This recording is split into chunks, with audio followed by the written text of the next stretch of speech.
ठीक है भाई, इसके बाद क्या है? निशान भाई स्वीडन से। निशान भाई स्वीडन से। जी अस्सलाम वालेकुम शाह साहब। मेरा एक दोस्त है, वो जहाँ से बैत है उसके मुर्शिद उसको विर्द और वजीफ़े नमाज रोज़े की सख्त पाबंदी का कहते हैं, हाँ। लेकिन वो नहीं कर पाता।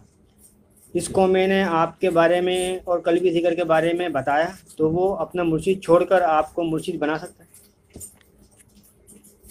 नहीं भाई, यहाँ पे ऐसी कोई भी शर्त नहीं है। वो मामला ये है कि यहाँ पर वैसे भी रूहानी बैत है जी। बहुत से लोग तो अभी तक इस मामले को नहीं समझ सके कि रूहानी बैत, वो कहते हैं कि वो बैत तो रूहानी ही होती है, तो फिर हाथ में हाथ पकड़ता क्यों है? हाथ में क्यों हाथ पकड़ता है? बैत तो रूहानी होती है।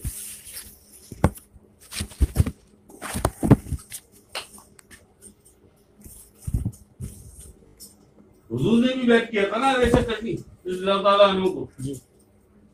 बगैर देखे, कभी नहीं देखा ना वैसा करनी ने हुजूर को देखा। बैत तो सही रूहानी बैत, ये वही अवेशी कादरी सिलसिला है। बेशक। ठीक है भाई, तो यहाँ ऐसा कुछ भी नहीं है। वो अपने अपने जो भी उनके पीर साहब हैं, जो भी उनके मुर्शिद हैं, उन्हें ना छोड़े। वो ये अच्छी बात नहीं होती ना, ये हमारी तालीम है, ना हमारे सरकार की तरबियत है, ना सरकार की ये तालीम है। क्यों छोड़ते हो अपने मुर्शिद को? बुरी बात है ना।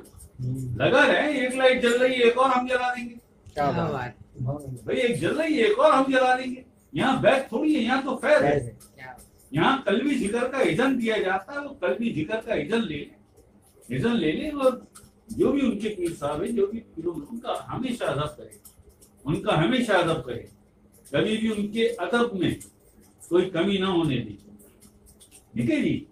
ठीक है। और जो जिक्र का इज़न हम आपको देंगे, उसका हम सारा तरीका भी आपको बता देंगे। आप हमारी महफिलों में शामिल हो इंशाल्लाह। देखिए फिर फैज अल्लाह पाक कैसा करीम है, बादशाह कितना फिर आपको अता करता है।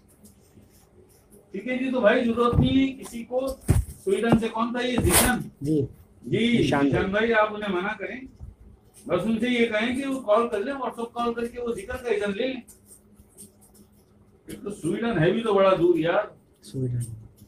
स्वीडन से, नॉर्वे से, डेनमार्क, स्कैंडिनेविया से जो कॉल होती है, बेचारे दूर है। जहाँ दुनिया खत्म होती है वहाँ ये तीनों मुल्क लाइन से, स्वीडन, डेनमार्क, फिर नॉर्वे।